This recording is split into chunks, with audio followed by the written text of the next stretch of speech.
Ringo Starr was inducted into the Rock and Roll Hall of Fame Saturday on the same stage where the Beatles played for Cleveland 50 years ago. The Rock and Roll induction ceremony is the subject of today's opinion show, where we get together with members of the editorial board of the Plain Dealer and the Northeast Ohio Media Group for a discussion of an issue of the day. Rock Hall inductions are our issue. I'm here today with Betsy Sullivan, Director of Opinion, and editorial writers Sharon Broussard, Chris Evans, and Pete Krouse, and they feel pretty strongly about this. So go ahead, guys, share what you think. Sharon? Well, for the first time, I went to the Rock and Roll Hall induction ceremonies and with some of my colleagues here, Pete Krouse. And I have to say, it's one of those things where, as a Clevelander, you're just kind of like, okay. So they come to town, they play some music, big deal. But it was a big deal, and I was really glad I was there, and the hometown people showed out, and it was just a great atmosphere, and you learned a lot about the various streams of rock and roll, from blues and R&B and rock, and it was just a great time. So I was just glad that Cleveland hosted it. You really have to say, Greg Harris and company put on probably the signature event of Cleveland, and it's his first class in every way possible. Pete, you I agree. There? I mean, it really is a great show. I hadn't been to a concert in so long, and this was a great one to be reintroduced to live music, because like Sharon said, you get this great music from all these genres of rock going back to early 60s, 50s rhythm and blues to punk rock of today, and in between you get these bands talking about how they got started and what their influences were, and it's very interesting. And the one thing that struck me by these artists is that they seem to be sincerely thankful and grateful that they were inducted. It wasn't, you think of these rebellious rockers as, not wanting anything to do with the establishment, but it was just the opposite. It was a great show.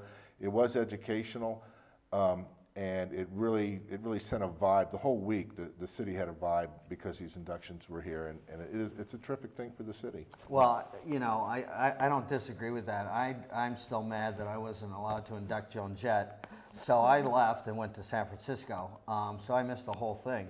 But I understand. I understand. Well, that you didn't go to San you Francisco. didn't. Sharon was sending well, you I got photos. bombed. I got bombed with Joan Jett things because she is the greatest rock and roller, I believe, in recent memory. But anyway, All right. Now we disagree.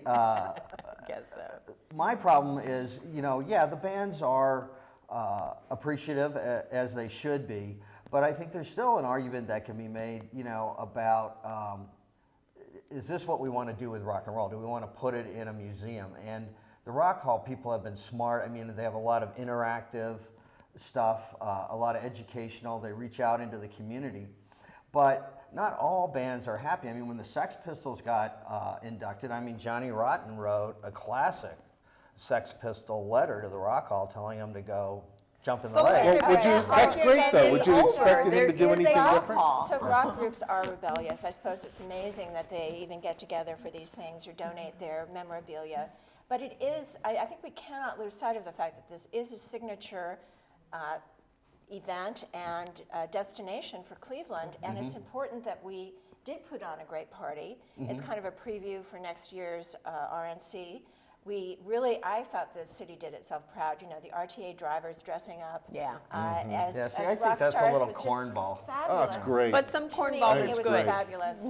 And this is all about marketing and selling Cleveland, that people know about Cleveland because of the Cavs and because of, the Rock Hall. Oh, no, the Rock Hall, and when visitors and friends of mine come into town, they Yeah. all want to go to the I Rock agree. Hall, even though Rush was inducted. And Ringo Which is Starr still an kind issue. of gave it to Cleveland's heritage. He said he was glad he was inducted in Right. Cleveland because when he was a teenager back home, he was listening to the Alan Freed show from Cleveland, learning about rock because there was a big station in Luxembourg that carried it. He wasn't Although yeah. at the time I wasn't there. researched this because it was a little unclear exactly where Ringo was going with that.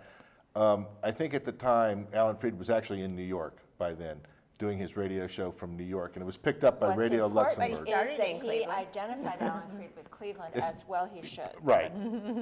Yeah, it was a little sketchy, So but you're calling Ringo Starr a liar? no. It's a little confused. I think Betsy, It was about no, 60 Betsy years explained ago it. or I think he still identified Alan Freed with Cleveland, but You're a little defensive. But Pete. also, you know, they played, as you mentioned, they played Cleveland in 1964. Yeah. On the same stage. Yeah. So no, he was sincere. I'm I'm not calling curious him to lying at know all. how Public Hall was. I mean, was that a good place to Those hear? steps were treacherous on the upper levels. Yeah, no handrails, and then teeny tiny little steps. And most women were in very high heels. I mean, It's a little decrepit. It needed some little renovations. claustrophobic. That was more renovations. I guess they've So it's done kind of like some, going but- to a real rock concert. I thought it was a great. I guess thought it was a so. great venue. Yeah. I mean, it didn't bother me Yeah, a bit. it looked good. Yeah. Well, you weren't in high heels.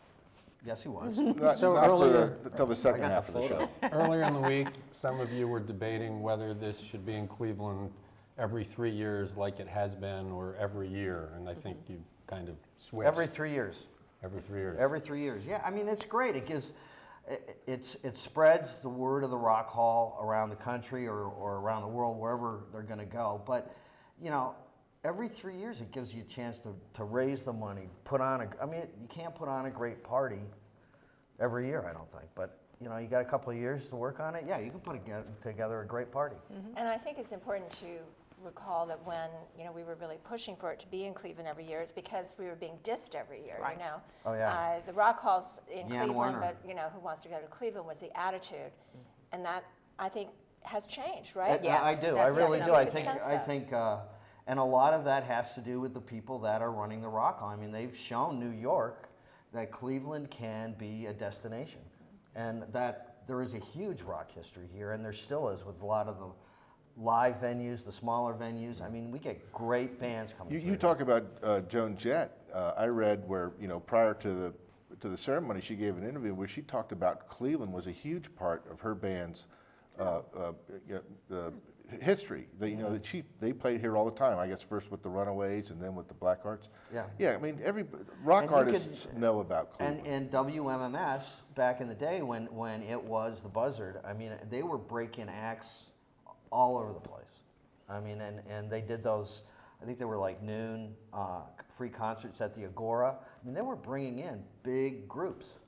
Something you've written about, Chris, that I also think is important to mention is the way that the Rock Hall kind of helps incubate, you know, grassroots rock and roll still here in Cleveland, and, you know, all these smaller music venues that exist for live music that people really patronize, and Right, it's and a that big was- factor of the Cleveland nightlife. And that was really, you know, the concern when the mayor was going after this admission tax was that these smaller venues, places like Now That's Class, Peabody's, well, Beachland Ballroom particularly, I mean, they were going out of business. But the city recognized that there was, you know, they eventually came around to a compromise, even though it Yeah, that was offended the cit- mayor's sense of justice. Right, but it's, that's the one feather in Marty Sweeney's cap, was that he brokered the deal. But yeah, I mean, there's tons of live music every night of the week in this town. And there's also great college radio, which I think that's true. really helps a John lot. Carroll and CSU. John Carroll is like the best Yeah. radio station ever. Yeah. Now all we need is like a pirate station off the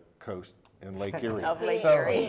The other thing here is the iconic building, Yeah. that Oh, was yeah. built. You know, there was a lot of criticism of it because it didn't have a large auditorium that would accommodate, you know, the big rock concerts, the induction ceremonies, et cetera. But it is, you know, now that finally there's some more attention to building up the lakefront and making it more accessible from downtown with the pedestrian bridge. I know there's some disagreement here among us on that, but I do think it's important that, you know, and the revitalization of the lakefront line to And bring. you've got the Yeah, Inner people there, Harbor. people there, You've got the yeah. Inner Harbor right there, and then with the Rock Hall, I mean, where you can go, I think it's on the second floor and get something to eat. There's a balcony with a view out over the lake. That's a $1 great. million.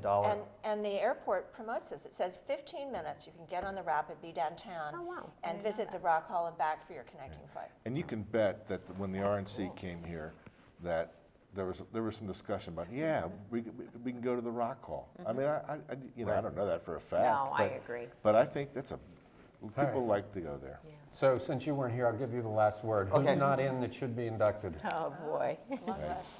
Steve Miller Band. This is a Not the tip of your tongue, huh? well. There's so many. I really don't know. Pick I don't, one. I'm gonna say Perubu because it's a local band. Okay, not what I Okay. expected. But I'm not going to go commercial on you. I mean, after Joan Jett, I mean, really. You're happy? Yeah. Well, Okay, as satisfied. you can see, like Joan Jett, this editorial board loves rock and roll. We'll see you next time on The Opinion Show.